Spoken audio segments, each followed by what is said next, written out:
Hello and welcome to today's video, and today we're looking at things that I've received in the mail of this particular week, which is a week back in February of 2021. So because we're going through some unusual times at the moment, there's a little tradition that some friends and I have decided to sort of create, and that is to effectively sort of send small parcels to each other which contain bits of tat that we might respectively enjoy from our own sort of personal collections and sort of general hoarding. So this was received just the other day, and let's have a look and see what we have. So first off, we have this very nice suede VHS cover, which I think would be originally intended for a 3V16 or 3V22 or one of the JVC piano keys. Unfortunately I don't have any of those, so it's going to be going to a friend of mine who does own such a set of VCRs. I think they will probably enjoy that quite a bit. It's suede and it needs a little bit of a clean up because it's just got some age related stains on it. Also in the package was this. This is a pentode valve. It's a Mullard Pen 4V. And from what I can find out online, it was introduced in 1931. And we have here looks like a high voltage connector. I'm assuming that would connect direct to the anode. It hasn't gone overly milky, although there probably is air in there. So I doubt this would actually work as a proper tube. You can also see there's a bit of stuff in there as well. So it's past its best, unfortunately. But it's a nice little display piece. You can still tell what it is as well, which is nice. And yeah, it is around 90 years old. So yeah, nice little thing to have, and certainly not a bad little display item.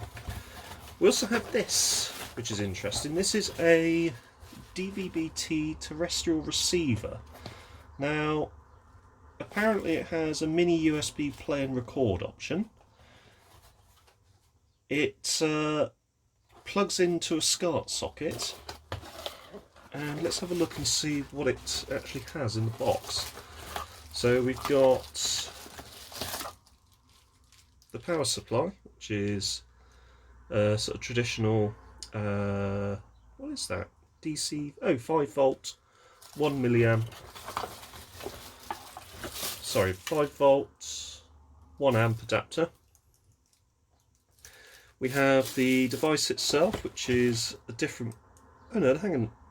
Yeah, that probably is black. It's just sort of the colours have faded over the years. So that actually plugs into your SCART socket, and you have an SD memory card slot on the top, which I'm assuming allows you to record on it as well.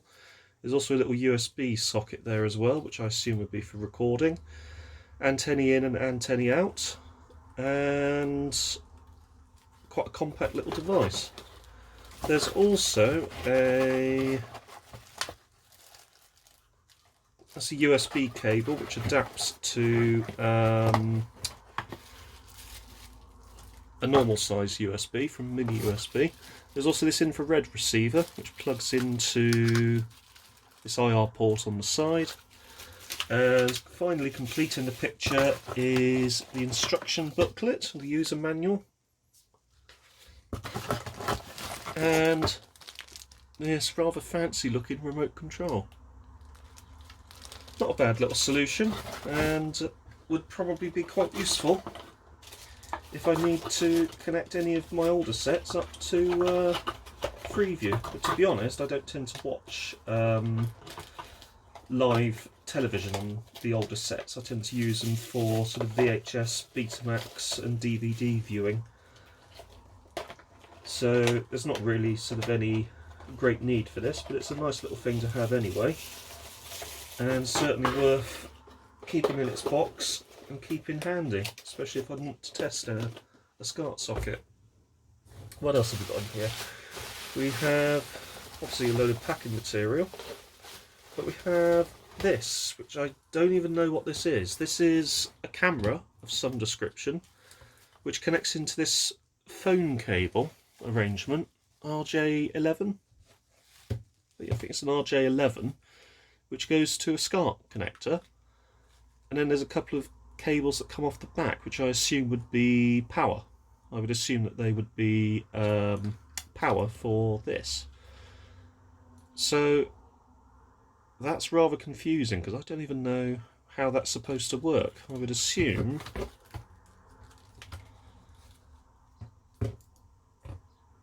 that you would feed it power of a certain voltage. Let's see if there's no rating on there, so I don't even know how many volts you would have to feed it. I would guess either 3.3 or 5 would probably be enough. What else have we got? We have a D4SB 60L13 rectifier, which I can put into my components box, because that would be quite handy. We have, what else is there? Oh, this is cool. This is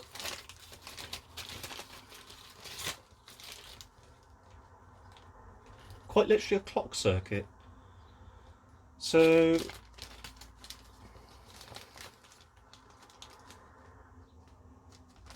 how weird. I don't even know what this is for. Is this for a particular manufacturer? It has lamps, ignition and positive, and this one going to earth. So it looks like it's actually intended for use in a car. I'm assuming that there's probably a surround that goes with it. I don't know if it's a third-party add-on or if it is an actual OEM product for a particular model of car, which I don't know what it would be from, because normally in sort of the car world, if you were sort of receiving a clock like this, you'd have all of the cables already connected and it would go off to a multi-plug, which you would then plug into the rest of the loom. So yeah, it's quite a simple little thing. There's a clock crystal here, there is one of those ceramic resistors there, and obviously the vacuum fluorescent display, and underneath the vacuum fluorescent display is a chip of some description. I'm not sure what chip it is. I'm sure it's quite a standard one for clock purposes, and certainly digital clock purposes. So let's just pop that back into there. That's an interesting little thing.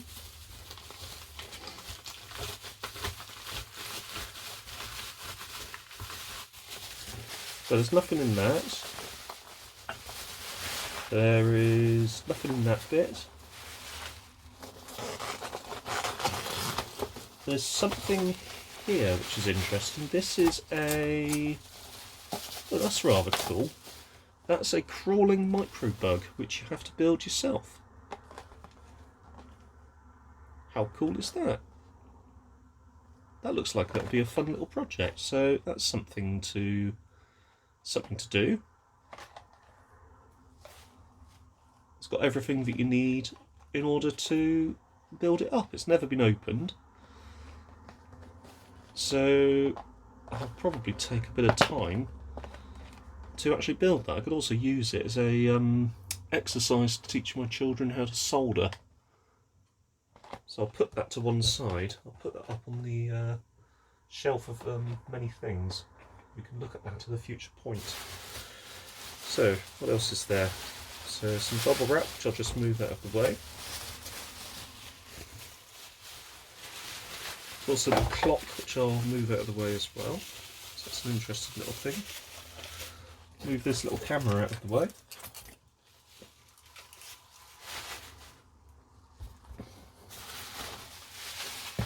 A bit more of packing materials, and here, oh, this is interesting. This is it's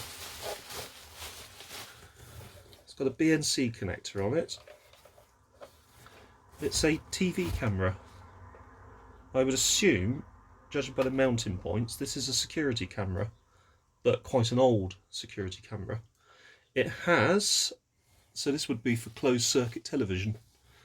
And I'm sure I've seen these back in the 1980s. But apparently this actually has, feeling by the weight of it, a Vidicon tube. So it would be interesting to see if it actually works. I can't see how you would apply power to it. The only way I can think that you would apply power to this is through that BNC connector on the back. So you would need something which would actually provide it with enough power to power that tube.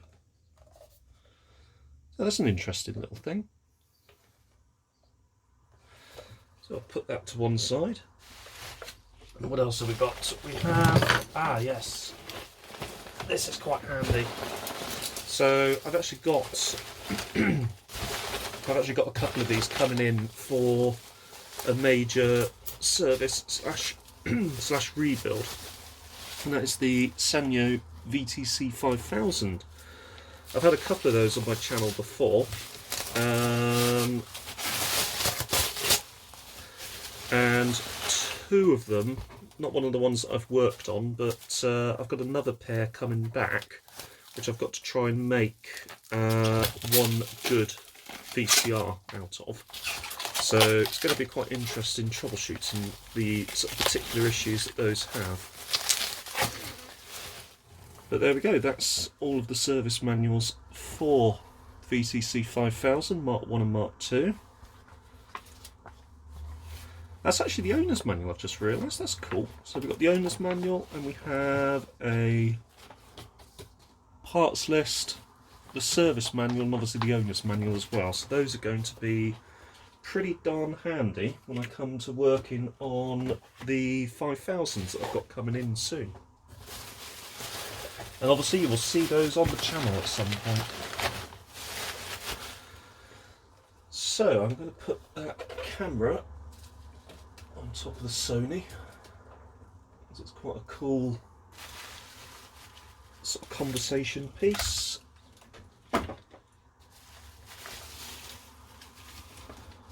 And all of that will go back into here, because I'll be reusing a lot of this packing when I send back some items. And this will go on display to turn it into a position where it's not going to fall over. But about there looks fine, actually. The next items I received this week. Now, I knew JVC did market Thorn rebranded sets in the UK, but I didn't realise that they actually did a 26-inch Super Sound. So the 26-inch Super Sound was known as the JVC 7933TS. It also came with, what else have we got on the manual? So we have the overall manual that you can see here, which apart from some picture changes to represent JVC branding and some branding changes to represent JVC models of VCRs, the rest of it, including this little brochure sort of manual thing here, pamphlet, is pretty much exactly what you would have received if you had bought a Ferguson branded version of this particular set. Also pretty much down to that as well. I've got a feeling that this is reused Ferguson materials, albeit with the JVC logos. The fonts are pretty much identical to Ferguson brochures that I've seen previously. So it wouldn't surprise me if they literally just reused the text and then just proofread it to make sure that it was referencing JVC where Ferguson or Baird would have been referenced. Still have an unfilled in consumer guarantee card, which is quite cool. And one thing I like is normally these things get thrown away, but that would have been popped onto the corner of the tube. And what's quite nice is that does actually seem to have survived over the years, and there it is. So I'm rather pleased with that.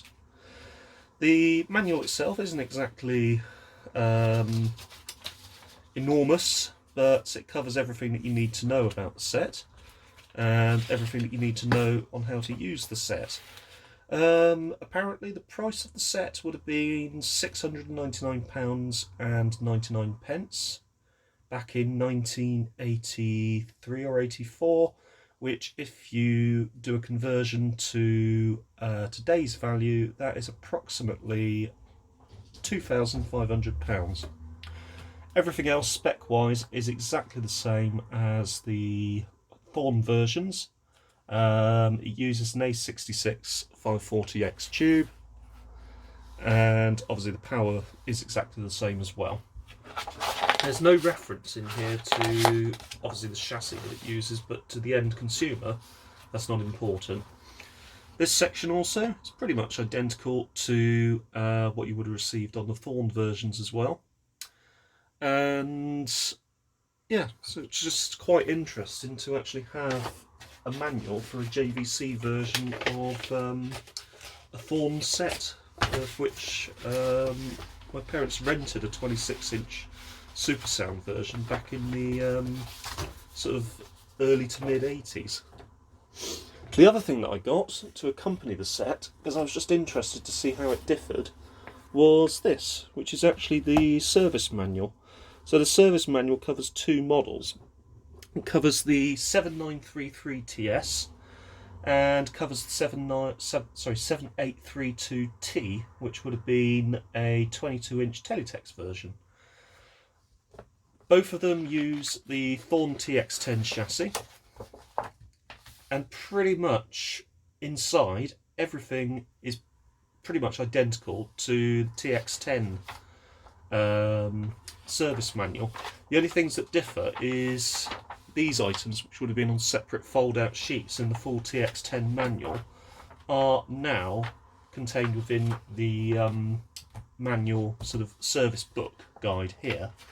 But if we go through to, certainly to these diagrams here, they're identical to the TX10 manual. The text is also pretty much identical as well. It's exactly the same because it is basically a TX10. And what else? There was it's been damp over the years. All of those are the same. So the only things that differ is references to front badges. So they have a slightly different part number to the Thorn versions, which you would obviously expect. But apart from that, everything else is pretty much standard TX10, including the troubleshooting guides. And also these schematics for the circuit these circuit schematics, which I've used before when referencing the TX10 manual.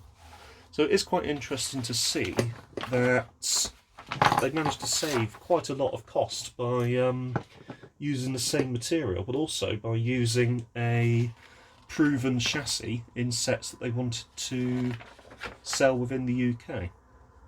It's obviously a sort of almost like an exchange basis on the so obviously Thorn got VCRs from JVC, and in return JVC got some sets that they could market in the UK. Not sure how long this agreement lasted, because later JVC sets used their own chassis, so I'm guessing probably till the mid to late 80s.